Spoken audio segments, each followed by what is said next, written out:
Bouncing with that drop. KCP in the middle. Bounce, Larry. Throw that baby down. Oh my goodness. What Howard? Are you kidding? With some anger. Kyrie get out of that double team. With the hip fake. What a move by Hakeem Olajuwon. Levine, he goes right. Oh! Does anybody know how to post videos? Welcome back in to the Drop Step Podcast. This is episode 36. I want to say thank you to the fine folks at Shack Food Radio, YouTube, Spotify, Apple Podcasts, and to all of you who keep continuing to support. We thank you. Home team Brandon Leak, we got Book the Hook, we got the B-Dog, and we have a very special guest. This man is a man who's traveled the NFL world. He has traveled the SEC world, and he is a man who is well known in the South and in the NFL. He's Brandon Boykin, who joins us here on the Drop Step Podcast. Brandon, thank you for joining us today. Thank y'all for having me. What's up, boss man? How y'all been? Y'all know that we love basketball here. Yeah. But this guy, he's a dual threat. Yeah, real talk. Football and a basketball man. So we get a double dose today. How you doing, man? You look good. How you doing? Good. Hey, I feel good, man. You know what? I was just playing basketball yesterday. Okay. I live down in Peachtree City, so I got a little kid joint over Fair here. Get County. my shots up. Yes, sir. I might try out for the Skyhawks next year. Maybe ever work your way up to State Farm Arena. You gotta start. The first step is the first step of a 1,000-mile trip. How often do you get a chance to get on the court? Because I know you're traveling a lot. How often do you get a chance to get out there again? I try to play probably at least 2 to 3 times every 2 weeks. Okay. To be honest, because like the wear and tear of football on my body, man, it's like you can't do it how you really want to without having to recover. But like that was my first love, so like I still hoop and it's still fun to me. So I try to do it as much as I can. Everybody knows you get drafted by the Philadelphia Eagles. You certainly were going to be a bad man. You were a bad man when you were out there, and unfortunately, injury struck you. How have you dealt with that, being an athlete who performed at a high level with the University of Georgia? You get drafted and you go to Philadelphia, and they were really looking for some help, and you provide exactly what they need. An injury derails your career. You would still be playing today, certainly with your skill set, if not for the injury spectrum. To be honest, though, I don't even know if I'd still be playing. Right? Okay. Like, so around, I think probably like year 4 or 5, it was really hit me like this is like the business and football, you know, it doesn't really mix. And when you start kind of seeing the writing on the wall, like, you know, they kind of pigeonholing me to be a nickel corner. I want to play outside. I want this amount of money. So the fun of the game kind of started leaving. So I told myself I wanted to get 10 in, and I got, I'd say 7. I was done at 7, mentally like checked out. So I was like, I think that's a good number for me mentally. All right, well, we'll certainly get to your basketball wares and your football wares, and certainly have you chime in. First and foremost, Hawks off to a good start. Yes, sir. They start off 2-2. Little bad news as Trae Young rolls his ankle, and I think everybody could hear the gasp of everybody else in the city when he came down. Thank goodness nothing broken. He had the x-ray negative, so no broken bones, and it looks just like a bad sprain. Sit him down for a week and a half, 2 weeks, whatever it takes to get 100% healthy. But thank goodness it didn't turn out to be something much worse than it looked. I don't know what I was doing, but I glanced back at the TV, and I heard Trae Young was down. I said, no, I got to see the replay. I said, why is he down? Did somebody just not go pick him up when he fell? Is he hurt? Then I saw the replay, and I saw that bad ankle sprain. I'm like, oh, this is at least 2 weeks. Yeah. That high ankle sprain ain't nothing to play with. Take your time, Playboy, man. We'll be good without you. We'll hold down the fort, but as much time as he needs, literally. If it takes him 3 weeks, I'm not mad. If it takes him a month, I'm not mad. You want to hold him out for the whole season if you could. I mean, hey, man, like I need my top-notch point guard at 100% before I put him back on the court. I'm not putting him out there at 98, 99. I need him 100. I think for the momentum of the team, he needs to take his time with this injury, but he can't be out too long because the team is going to go as Trae goes. Absolutely. We see that early. I mean, we're only a week into the season, 3-4 games, but like they need Trae. They need Trae to score. They need Trae to be the facilitator that he's doing everything. And without him, I think they're going to fall to the bottom of the East. And we saw that, too, To your last night. point, yeah, the two glaring weaknesses with Trae Young not on the floor, a lack of scoring, and then the demon, the turnover demon. Oh, absolutely. Showed up 16 turnovers going into the fourth quarter when they were down on the road in Miami. And so those two things were obvious. You could feel it, and you could kind of see how it impacted the chemistry on the floor. I think Evan Turner solves a lot of that, though. Good point. He was out with hurt, Evan too. Turner being out last night, you didn't have your full gambit of role players or, the glue guys. So, I think Evan Turner coming back in, being a nice calming sense on the court, kind of cut down on the turnovers and actually put some flow back in the offense, too. So I'm looking forward to him getting back out there, hopefully saving the day for the next couple of weeks. We'll see. Yeah, I think Evan is kind of the veteran presence the only real veteran presence that they might have. I mean, you talk about Trae, even though he's young, like he has that moxie and that feel of like a veteran. You know what he's gonna Exactly. be. He's gonna be a superstar. I'm gonna tell you, I'm gonna be honest. I feel a little bit disappointed in Cam Reddish. Like Okay, hold on, time out. Hold on. I know y'all might not want to go there yet, bro. My 40 is about a 7, so I can't run past it. I'm laughing. I'm disappointed, dog. I'm not a real believer. I'm gonna be honest. Okay, I'm the only one amongst the four of us who went to bat for Cam Reddish, saying that I feel I'm not ready to mail it in yet. You crowned him. I did crown him. I look at the envelope and I'm already. I did crown him, and I'm sticking with my conviction because we're 4 games in. I believe we all know that he's talented. I heard you talk about what is he.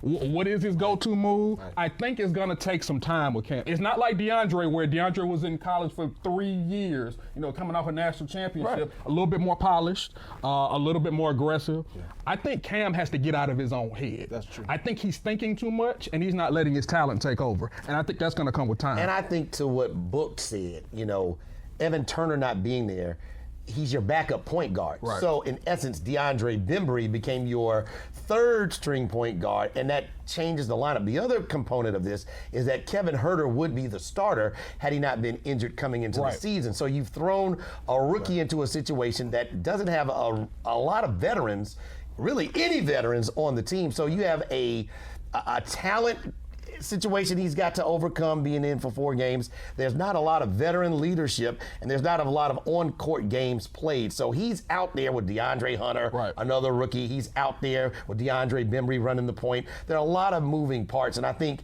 he'll be better served once he goes to the bench, comes out with the second unit. Kevin Huerter goes to the starting rotation, and then we get to see him feel out the game and the coach feel out what his skill set really is. I honestly think that Cam Reddish is kind of like a microcosm of most NBA rookies. You come to the league not having a full tool belt to operate with. You got to use that first year 2 to really get your chops up, and then you're really you come to understand what's going on in the NBA game. And I think that's what we're seeing with Cam Reddish. It's going to take him a while before he's comfortable. But I mean, even if you don't have a whole tool belt when you come to the league, because no rookie does. For sure. You know what guys have that dog in them. You know what guys have that capacity to take over a game and not be passive. And his game is just What are you saying, Brandon? passive for me. What are you saying? What are you saying? He got the dog. The dog is just on the leash. It's just behind the cage. Somebody got to unlock the cage and take him off the leash to unleash the beast. They're going to take that cage overseas in about 2 years. He going to get up on He's going to be in college ball. He playing around. And Cam, I still trust. With 4 games in. With 4 games in, and Cam, I still trust. I'm still rolling with you, Playboy. Look, it's going to take him a little time. I believe that. And, I look, we give him this year.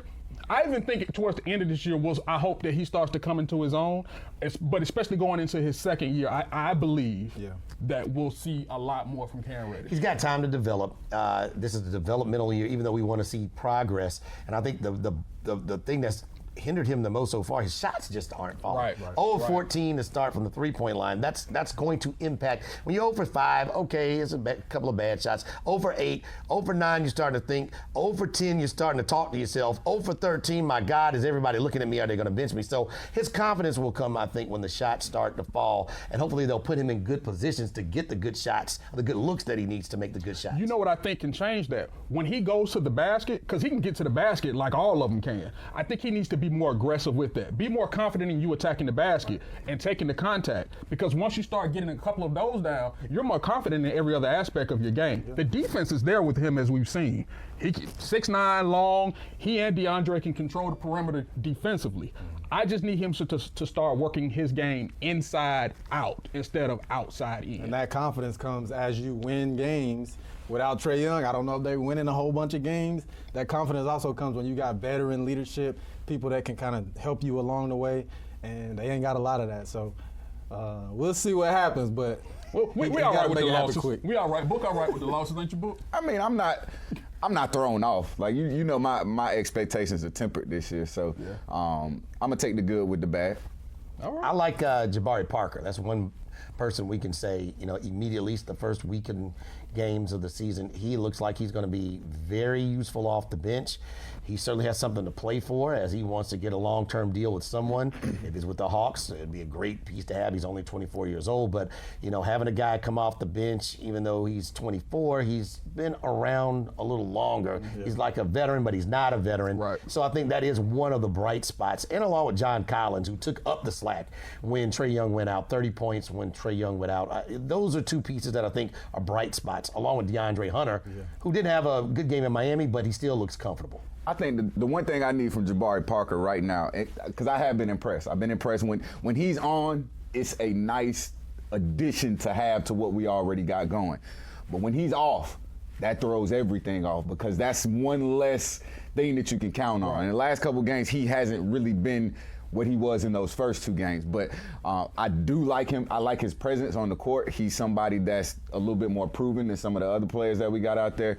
And that dunk was nasty last night, man. We went up with the left hand and caught somebody sleeping, and it was a nasty. Speaking of dunks, Mr. Reddish had a dunk himself that was quite nasty. Did he? So while we sitting here talking about, how we want him to let's let's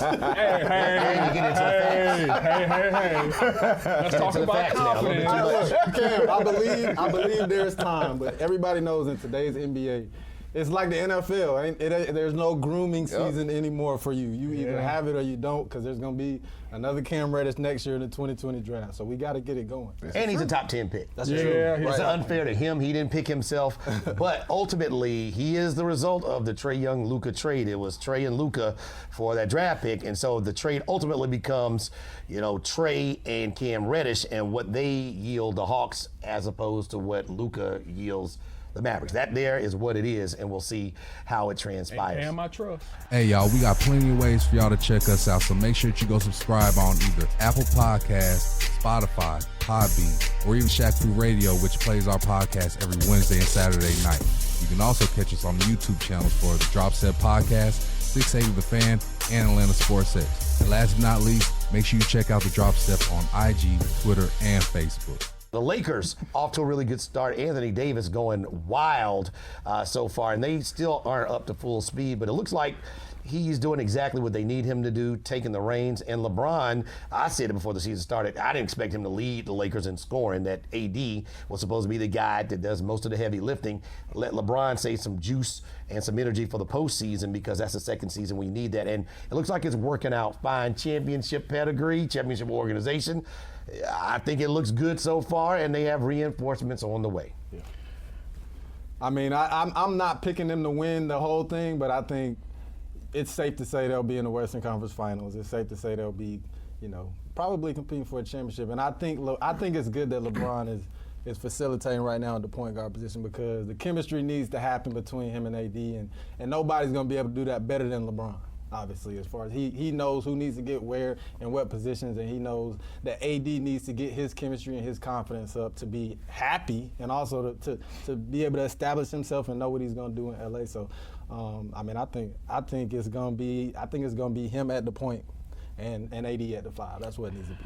Well, the last 3 days or the last 3 games, I've had a big smile on my face after the Clipper game, which is an issue, I think, is going to be an issue down the road for the Lakers, because it eventually is going to come down to, that's a team that's in your building that you are going to have to see, and even though the Lakers have been playing great defensively, you forced the Utah Jazz into 20-plus turnovers, which is another playoff team that a lot of people have a lot of high hopes for in the West.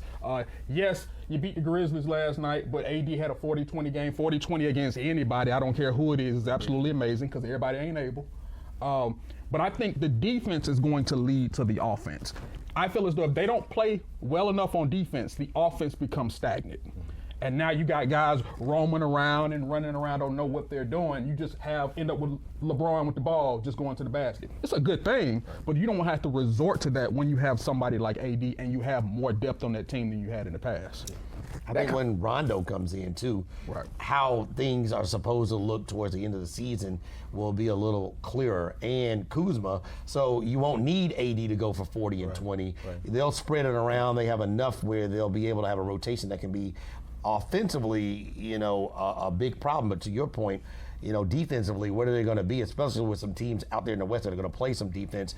Denver and the Clippers aren't going anywhere, and they are not going to take a night off or possession off playing defense. Yeah. I really feel like, and it's crazy because we talked about this last season during the podcast that we were throwing around combinations. If you compare any two players in the NBA, what would be the most dangerous combination of two players in the NBA? And mine coincidentally was LeBron James and Anthony Davis. So at this point in their combination, they're really just getting it, just like you said, getting some chemistry together, building up his happiness to maintain being in LA. And, I think it's good that they don't have their full gambit of players right now because it gives them a little bit more of us working things out. You can't stop a LeBron James and Anthony Davis pick and roll, like especially with LeBron at the one. Like, pick your poison. Great passer. Like, pick your poison. So once they are able to get Rondo back in the fold and get Kuzma back in the fold, I think it's just going to be that much better. So I think it's bigger things to come for the Lakers. A 40-20 game, just like you said, against anybody is an accomplishment. I don't see him pulling many more of those out. 40 points and 20 rebounds, that's doing a lot of work, but regardless, I mean, that's a heck of an accomplishment, no doubt. Brandon, what are the elements of winning organizations? You played, for the Georgia Bulldogs in college, Pittsburgh Steelers. You were around the Baltimore Ravens organization, the Bears. You've been around some winning organizations. Is there something to that? Is that something that people hype up a little bit more than it needs to be? No, it's real. I think the biggest component is really just the attitude and the culture. Like you have to have a culture and an expectation to win. Like that has to be the expectation and the standard no matter where you are. So when you talk about like Pittsburgh Steelers or Philadelphia, like they are used to winning. Like there is no like 50-50 or mediocre. It's either you winning or you're not winning. And I think that's the standard that in today's sports, NBA, football, whatever it is, you got to set that standard. Like, this is where we are. We're not a middle-of-the-road type team. We're not happy to just make the playoffs. We're not happy to, you know what I'm saying? It's either we getting it all or we're not good enough. It's black and white. And I think, with LA, LeBron's always established that culture wherever he's at. It's either we not good enough or we making it to the championship. And I mean, they got the pieces now. And somebody that I'm feeling like needs more playing time and probably I think the third best player on their team is Alex Caruso. That dude is a baller. Alex Caruso. A baller. He's the legend of Caruso. Caruso is a dog. I can't wait to see him develop more this year and see how they put him in. But then when you get Kuzma back, like you said, man, they got all the pieces, but they're going to need it all to beat the Clippers. That's going to be fun. And I think the lineup that you run down the stretch, especially towards the end of games, we all know how AD feels about playing the 5 spot, but I think you're going to have a combination of, Rondo, Danny Green, LeBron, Kuzma, and AD playing the 5, because I think that's the lineup that really works as far as spreading the floor. Yeah. And I know how he feels about getting down there and banging with the big boys every night. We understand Anthony Davis' injury history. Matter of fact, he has a little shoulder injury he had last night. I don't know how serious that is, but I think that's something that he's going to have to come to terms with and say, look, if that's the best lineup for us to win and be at our best down the stretch, it's got to happen. And in the vein of the culture and what's accepted and not accepted, not just organizations, but coaches. We're going to give Coach Vogel a little credit. Because he ain't going to be there the whole season. Holler and hate on the man and throw him out on the street and take his credential and put it on the moving truck. wait a minute now. Should we give Jason Kidd as much credit? Well, I mean, he's a part of his Vogel staff. Why not? He the future head coach. He's on Frank Vogel's staff. So you have Frank Vogel with these high-profile assets, personalities that he's never worked with before. Does he deserve some credit? Now, when David Blatt got blown out of Cleveland wasn't losing. They had won 30 games. I believe they were 30-11 or 30-13 at the time. So it's still time to tell. But I'm asking the question, does Coach Vogel need a little bit of credit for not having the full complement of the horses in his stable? And things look like they're all right. No, absolutely not. It's called the LeBron effect. You can make all of us the coaching staff, and we're going to be all right at LA right now. Room here, The boy. LeBron effect. LeBron is essentially the head coach, the GM. You can say what you want. He got his hand in everything, and Vogel is just a part of the LeBron effect. And I think when players are going to that coaching staff and they're looking down their bench, the one guy that I think they have the utmost respect for, and they should, is a Jason Kidd. Right. LeBron's going to Jason Kidd because they play the same type of game. He's not going to Frank Vogel. I'm going to Jason Kidd, and I'm going to Lionel Hollins after that. Frank Vogel is just there. Yeah. The den mother. the NBA's clapper. Hey, the man, the NBA's Jared. The man got a job. He's getting paid. He's getting a paycheck. I give him credit for that. But other than that, we ain't going further than that. To take something really far, it would sound absolutely crazy until the season started, but it's not so crazy now. The Warriors run, is it over? Yep. Is it paused? Is it just on delay for Clay? Because the question I don't think is crazy to ask, will they make the playoffs? You know, there's a talent-heavy side of the ledger. That's in the Western Conference. There are teams that can score and play defense. That's in the Western Conference. Yeah. And when you start counting, there's only 8. And the teams that keep getting overlooked, you know, the Utah Jazzes and the Denver Nuggets, they're in there too. Are the Warriors in trouble? Do you think they'll run? Brandon Boykin, is it over? Oh, it's over big time. It's over. They might not be relevant for like another 15. Like as far as NBA championships, because you got to think, Steph's getting older, you know, Clay's getting older. Draymond's game is, you know, Draymond is gonna be Draymond, but like he's not going to just completely change the game at the 4 position like a Steph or somebody like that. So essentially, you got Steph and you got Clay and you got a bunch of people that I don't even know the names of these guys right now, if I'm being honest. And you getting blown out by 30, 40 points at this time of the year, it's ugly, man. And I think that, you know, that culture is contagious when you start losing, especially with a lot of young guys on the team. You can have an all-star in Steph and Clay, but when you start losing, man, it's tough to get that back in a top-heavy West, like you said, and the West is just loaded. So I think it's over. Steph. D'Angelo Russell, when Clay comes back, B-Dog, you just can't count these guys out, can you? I want and listen to me because I'm going to look right here in this camera.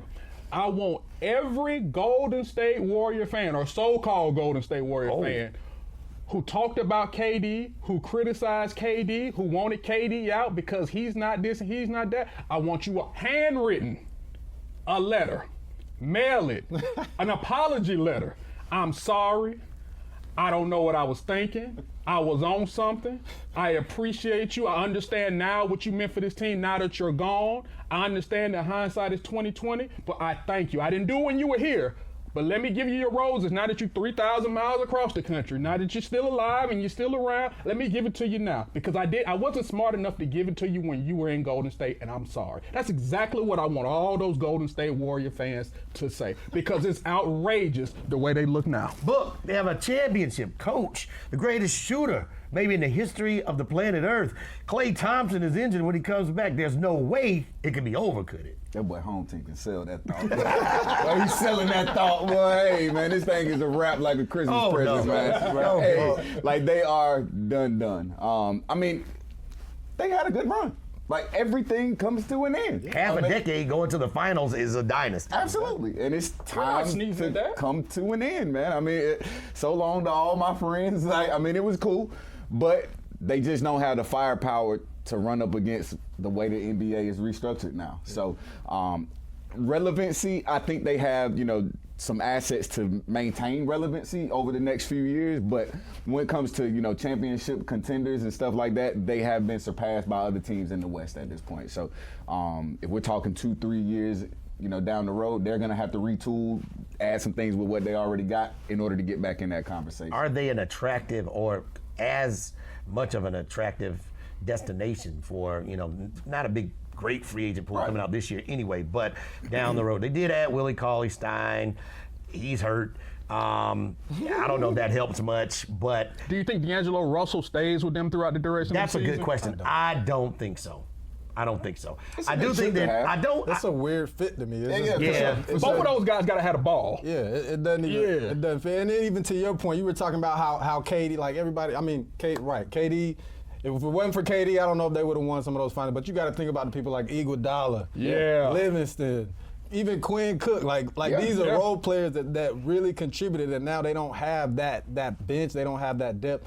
So it's over. I think at best they'll be like a Portland, somebody that's relevant enough to be around the top 3-4 teams at the end of the year in the West, but like just ain't got enough. And Portland, you talking about Portland's probably be a 5 seed. You know, they're top. You know, they're a playoff team with the addition of Hassan Whiteside and the way he's fitting into there. So I really think Golden State could really miss the playoffs this season. What's going on in Brooklyn? You know, it was going to be the Kyrie show until KD shows up, and he's leading the league in scoring through the first week and a half of the NBA schedule. So he's performing and he's producing and he's helped leading that team, and he's certainly paid off already. But now they're talking about some things behind the scenes, some of the things people were saying on the way out in Boston. Your thoughts, Brandon, when you have a talented player, and we don't know what those things are, what mood swings mean, but you have a talented player who might be wired a little bit differently, but on game day, he is a guy who's going to give you everything he has. Yeah, absolutely. I mean, he's probably pondering if the world is flat and all this type of stuff. Why are we here? Dinosaurs. Why are we here on Earth? That's a lot to take right? I know I'm not here just to play basketball. That's a lot to take in, but I mean, to be honest, he got another superstar with him that's just as, you know, I won't say emotional. That's a great word because I'm about to say sensitive. Eccentric. Yeah, eccentric. And they might work well together, right? Like they both need that type of, you know, that emotional support from people. And I think it'll be a little bit different because in Boston he was coming into a culture of what Boston was. You know, they got Tatum, they got all these other guys. They're trying to create the culture around him and KD, so they're going to do whatever is necessary for those guys to be successful. And I think, you know, as long as they can kind of hang out right now and say, like, we got some upside, when they get KD back, it's gonna be totally different. I completely agree, man. And I was interested to hear your take on it just because, you know, to me, I always try to, like, maintain, you know, a perspective that these are real people. Right. You know, these are regular cats. You know, they just happen to have otherworldly talent when it comes to one thing, one specific otherworldly thing. money. Right. And otherworldly, absolutely. Which is also a problem. You know, so I try to think about it, you know, like, it's regular cats like Kyrie walking around the office, you know, like dudes that are wired the exact same way that just don't have the type of talent that he has on that type of level. So it's always interesting for me to see how they take these regular, everyday people type of things, like, and how it translates on that level. So I think the Brooklyn Nets are doing everything correct at this point. They just paid this man a ton of money. They just invested in him and KD. Like, so you have to ride it. You got to, you know, almost cater to him and his different, you know, mannerisms so that he returns, so you can get that return on investment, honestly. So yeah, I mean, I can kind of relate to Kyrie, just from the sense of what you were saying. Like, he's a professional athlete, but he is a person, he's a human, and when you talk about like players getting traded or even signing free agent deals in other places, like I've been there. And it's more than just a transition on field, right? Like when I was in Philly, like my family was established there. Yeah. Like I knew what I was getting. Family was happy, everything. Then I get traded to Pittsburgh, and it's like it's a whole nother world. Like you gotta learn new coaches, new teammates, new everything. And then it's like, you know, just your whole world is different. Yeah. And all of a sudden you kind of get distracted by the stuff off the court or off the field, and it's like not as important anymore because your real life is not in balance. And I think, people don't really take that into effect with these professional athletes. Like, it's not just like NBA 2K or Madden where you turn us on and it's like we emotionalists and we just here to play and then you cut us off. Yeah, right. Yeah, and I think, you know, that could have an effect on people. So especially somebody like Kyrie that's a little bit eccentric, like you said, being closer to home, probably family. You never know what's going on, but at the end of the day, man, you got a ball, and he got KD with him. So hopefully they can come out the East, because if they don't, that'll be a real disappointment. And he with his best friend. That's his best friend. So hopefully, you know, it can kind of ease whatever he's going through and things that are happening once KD gets back on the floor. Even while KD is off the floor, somebody that he can talk to and bounce ideas off of. Even if you don't want to talk to anybody else, you got the guy there who you wanted to be with. Now, hopefully, when they get back on the court, we can see a little something. That's some breaking news. Trae Young doesn't need an MRI. He's going to be day-to-day, so it's just an ankle sprain. Okay. That's it. Okay. He's hurt. It's a basketball injury. It happens when you play basketball. I think That's you need it. to stop wearing those fly knit Adidas he got on the court. Right, that's a great point. Like, Let's get into it. What's the first thing they tell you when you sprain your ankle? When you got on shoes? Well, don't take them off. Tighten them up. Yeah. Tighten them up. Bam. The shoes ain't got no laces. Got no laces. That's the first thing went through my mind last night when he sprained. He wearing those Adidas with no laces in them, so you can't even tighten He them. might as well be wearing some Ugg boots out there. I'm going to see you on the phone then. We're going to Flip-flops Yeah, on. man. That's a great point. I'm interested to see what he wears when he comes back, though, for real, because he usually wears the ones with no laces. I'm interested to see what he rocks now when he comes back. So that's a bit of good news. We have a professional athlete here. We want to get into some of the things. What are some things about being a pro athlete we don't know? I know that time, everybody assumes that y'all just ball out, but especially football players, I mean, you got to get up early, you got to go to practice, you're watching film, you're working out, you're getting treatment. How is your time, your free time, and just your time in general at the office? How is that divvied out over the course of a regular season when you're at work? Yeah, you don't have any time. You don't have any free time. It's like, you know, and to be honest, there's no off season. So it's like, when you see a player play 10 years, 12 years, 13 years in the NFL, like, that is an amazing accomplishment, because mentally you have to be in football mode all year, every year.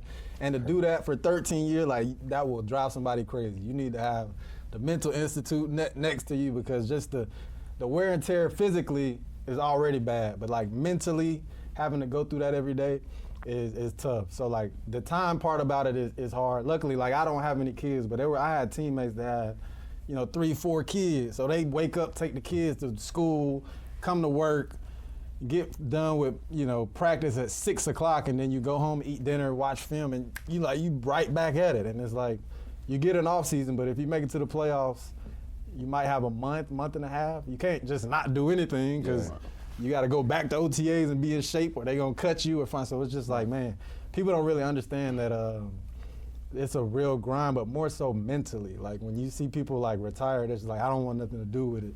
It's because the grind mentally is so crazy. And it hurts you when you got to go to another organization and you got to prove yourself all over again mentally. It's just like, now, where are you on the, and I understand, like, a lot of athletes, when it comes to the concept of winning the title or making the money. And it's only a few people probably in both sports who have the luxury of having the opportunity to do both. Right. But when a guy's contract comes up and a team wants him to take a discount or to have more money to go get another guy, versus this team saying, hey, we want to give you this money. Where's your thought process on, hey, I do want to win this here, but I do want to make this money so that I can, you know, I can have enough for myself and my family after I retire? Hey, I mean, I know, you know, it sounds great to win championships and stuff, but I need my money. You know what I'm saying? Because that Super Bowl ring ain't gonna pay my bills. That Super Bowl ring ain't gonna feed my kids. Doesn't pay the light bill either. Nothing, right? But at the same time, that's what you're striving to do, is win a championship.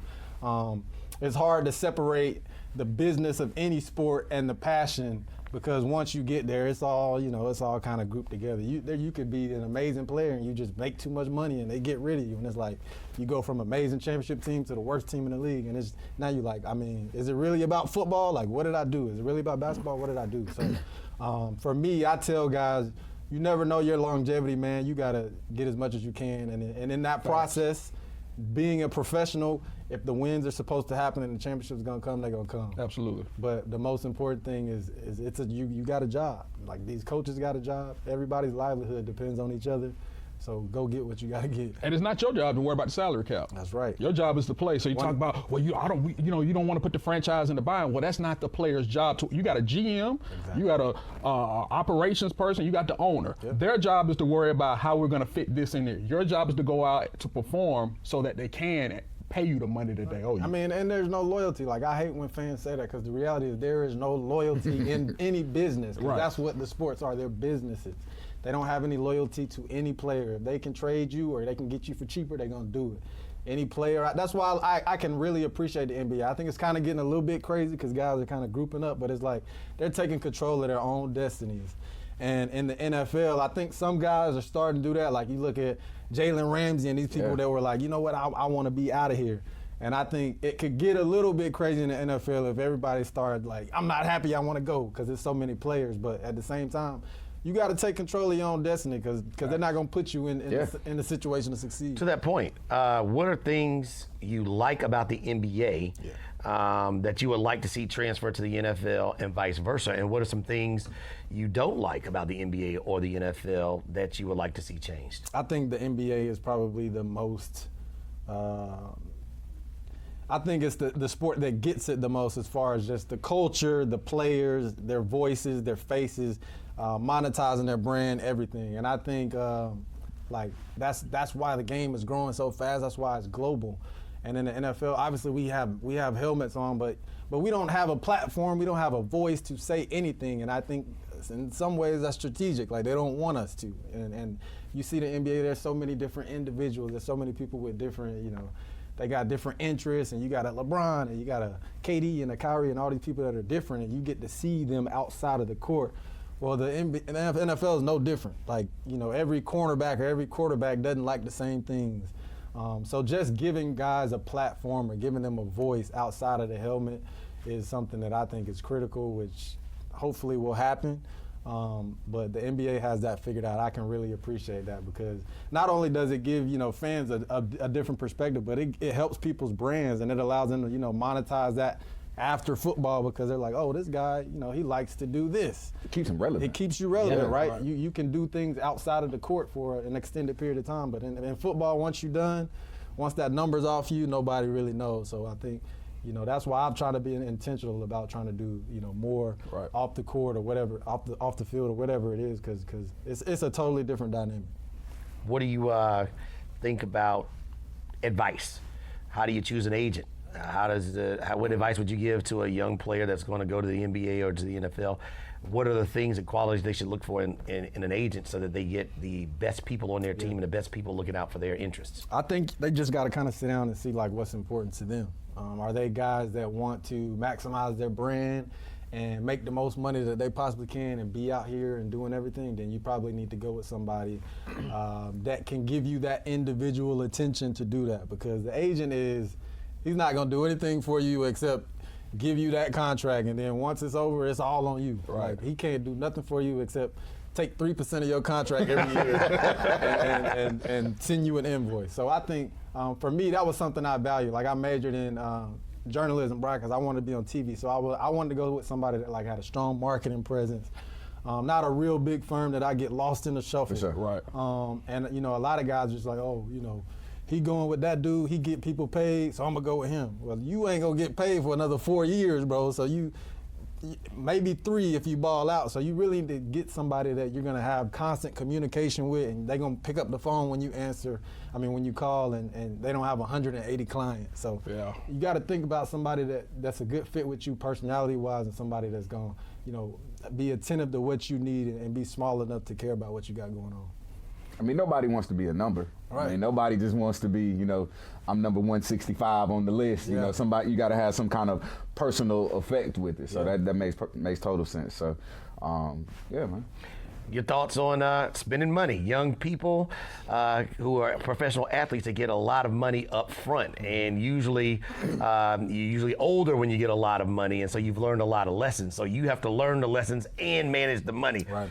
best decision and investment you made. Thing, if you could go back in time, you take it back, get all of your money plus $10 because you shouldn't have bought it. Plus $10. That's a grand like that. So I'm a pretty frugal dude in general. Okay. Like I like to see numbers in my account. I like so I will sacrifice a lot to make sure my number is where it needs to be. All right. But at the same time, I done bought some things like my rookie year. Well, first of all, I say taxes. Like, look, y'all need to understand. Taxes, there's no way around it, right? So, your signing bonus, if you say you're going to get $3 million, you need to understand that tax is going to take 40-something% of that. So you don't really have $3 million, right? So don't be promising everybody a whole bunch of stuff because you ain't got enough. That's really what it's going to come down to. But at the end of the day, I say rookie year, you need to save as much as you possibly can. Like, there is really no reason for you to be out doing anything. You're getting acclimated to a whole new lifestyle. Yeah. Your time you're going to be there all day. There ain't no reason for you to be spending money. Like, you go buy all this Gucci stuff, where you going to wear it to? The facility? Yeah, exactly. That was going to be my question. Work out in it? Like, On the plane. right. Save all that for the off season. Because the off season is not even really long enough for you to some people do, depending on where you be. So, just rookie year, man, save as much as you can, learn, find a veteran or find somebody that you respect that can kind of help you out. And then second year, you'll kind of be in your groove. Third year is when you probably start making a little bit more money where you can say, like, I can start doing stuff. For me, the stupidest thing, I haven't really bought anything stupid. So when I got drafted, I was like looking at this convertible BMW. I was like, oh, I'm getting this. Like the first day the day I get drafted, I'm buying it. I was supposed to go like the end of the first round. I broke my leg in the Senior Bowl. I still thought I was gonna go first round. I get a call like the day of the draft. They're like, man, you're falling in the draft. Oh. You're not gonna go, probably in the end of the first. You're probably gonna go like third. I ended up dropping to the beginning of the fourth. I had like this sheet that had like, the guaranteed money, like every round, and every round I'm looking at the sheet like, I'm not gonna be able to get this BMW. Like, I kept thinking about this stupid BMW, right? And I didn't get it, which was good because the next year I ended up getting like the car that I really wanted was like a Panamera or something like that. So, dig it. So I think that's good. That was good for me, to be able to understand like sacrificing time and just waiting to get what you really want. So. Just wait, man. Sacrifice the time and do what you need to do, and it's going to come to you. Good stories, good advice, well-rounded. Good to see you.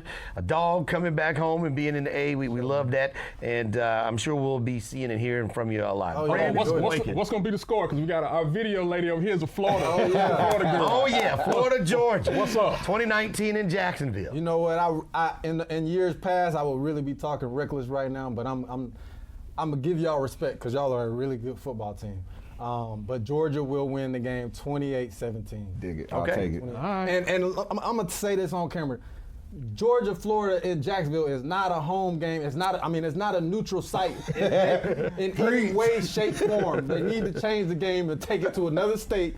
Because once you cross the Georgia-Florida line, the air just smells different. You're in Florida. And I'm telling you, when I crossed that line, I was like, facts. It smells different. They got an advantage. And we had to overcome the smell and the team, and that's an advantage. Would you be up to seeing a home and home type of thing? I would, yeah. Okay. That would be fun. Or they can have it at the Georgia Dome, right? Like, it's enclosed, so, they need to take it somewhere. Take it to Alabama or something, right? Like, they don't need to be in the state of Florida. It's not far from them. It's an advantage. But Georgia, 28-17. We got you. Put that down. And put this down. We'll be back for the next episode. Want to thank Brandon Boykin. Anything you want to throw out, anything you're doing, anything on social media you want people to know where they can find you, anything, go ahead and put it out there to the people. Oh, man. I'll actually be down in Jacksonville this weekend at Georgia, Florida, tailgating with GTE and Aflac and all these type of people. So if you guys are down there, come hang out with me. My Instagram is Brandon Boykin, at Brandon Boykin. Twitter is at Brandon Boykin 2. Holler at me, and then any questions you got, just holler at me and we can talk. We can chop it up. And there it is, a damn good dog, and an NFL veteran, and a man who's well-rounded, basketball aficionado as well. That'll do it for this episode of the Drop Step Podcast. Home team, the B-Dog, Book the Hook. Want to say thanks to Houston coming up with that information on the spot as Trae Young's status got improved, and we like to hear that. And also thanks to Amber, who is running things to make us all sound and look well, and she is a professional. I just don't know why she came in here dressed a mess today. Georgia, Florida week with that Florida Gator hat on here in the ATL. We'll see you next time on the Drop Step Podcast. We out. Peace. Hey, y'all, we got plenty of ways for y'all to check us out, so make sure that you go subscribe on either Apple Podcasts, Spotify, Podbean, or even Shaq Food Radio, which plays our podcast every Wednesday and Saturday night. You can also catch us on the YouTube channels for the Drop Set Podcast, 680 The Fan, and Atlanta Sports Set. And last but not least, make sure you check out the Drop Step on IG, Twitter, and Facebook.